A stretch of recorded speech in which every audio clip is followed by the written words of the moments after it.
चलिए देखिए यहाँ पर एक क्वेश्चन है, इंपॉर्टेंट क्वेश्चन है क्लास 10th के लिए, बोर्ड के लिए। एक शंक्वाकार लट्टू के ऊपर एक अर्धगोला आरोपित है, यानी कि शंकु है, इसके ऊपर एक अर्धगोला रखा गया है। लट्टू की पूरी ऊंचाई जो है, यानी यहाँ से यहाँ तक की पूरी ऊंचाई, देखिए हम पहले बना लिया टाइम बचाने के लिए, पूरी जो ऊंचाई है वो 5 सेंटीमीटर, क्या है 5 सेंटीमीटर है। और इसका व्यास जो है 3.5, यानी कि इस अर्धगोला का भी व्यास और शंकु का भी व्यास, दोनों का व्यास 3.5 होगा, इसी के ऊपर आरोपित है ना। बार बार ये मैथ हम बता चुके हैं। और इसका व्यास जो है इतना है, तो लट्टू का पृष्ठीय क्षेत्रफल ज्ञात करना है।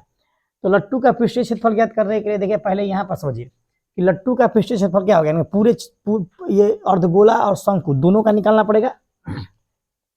तो देखिए शंकु का पृष्ठीय क्षेत्रफल प्लस अर्धगोला का क्षेत्रफल, तो शंकु का पृष्ठीय क्षेत्रफल क्या होता है, पाई आर एल होता है, और अर्धगोला का क्षेत्रफल क्या होता है, 2 पाई आर एल होता है। यहाँ पर देखिए फॉर्मूला यहाँ पर लिखा गया है, यहाँ से मैंने थोड़ा सा कॉमन निकाल लिया है पाई आर को, तो एल प्लस 2 आर हो गया है। अब यहाँ देखिए एल हमारा नहीं है और शंकु का एच नहीं है, तो देखिए यहाँ शंकु का एच निकालने के लिए हमने क्या किया है कि शंकु का ऊंचाई एच, तो पूरा के ऊंचाई में से इस अर्धगोला का ऊंचाई घटा दिया, पूरा का ऊंचाई में से इस अर्धगोला का ऊंचाई मैंने क्या कर दिया है, घटा दिया है। तो क्या निकल गया, शंकु का ऊंचाई, पूरे की ऊंचाई में से अर्धगोला का ऊंचाई घटा दिया है, तो शंकु का ऊंचाई कितना हो गया, 7/4 सेंटीमीटर, है ना। ये हमारा शंकु का एच है। अब शंकु का एच मिल गया हमारे पास, अब हमको चाहिए एल। तो एल के लिए फार्मूला हम लोग पढ़े हैं, तिर्यक ऊंचाई, यानी कि ये होता है एल, यानी कि तिर्यक ऊंचाई।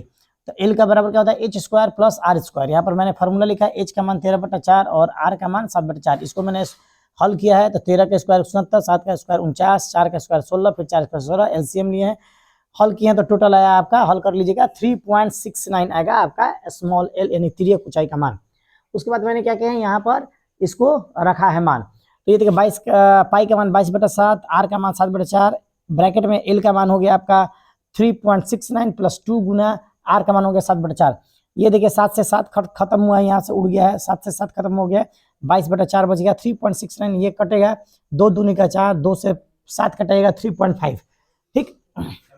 अब देखिए यहाँ पर आपका जब हल कीजिएगा इसको, तो देखिए अंदर में जब जोड़िएगा तो आपका आएगा 7.19 में 22 से गुना कीजिएगा और 4 से भागा दीजिएगा, तो यही आपका होगा सेंटीमीटर स्क्वायर में आंसर।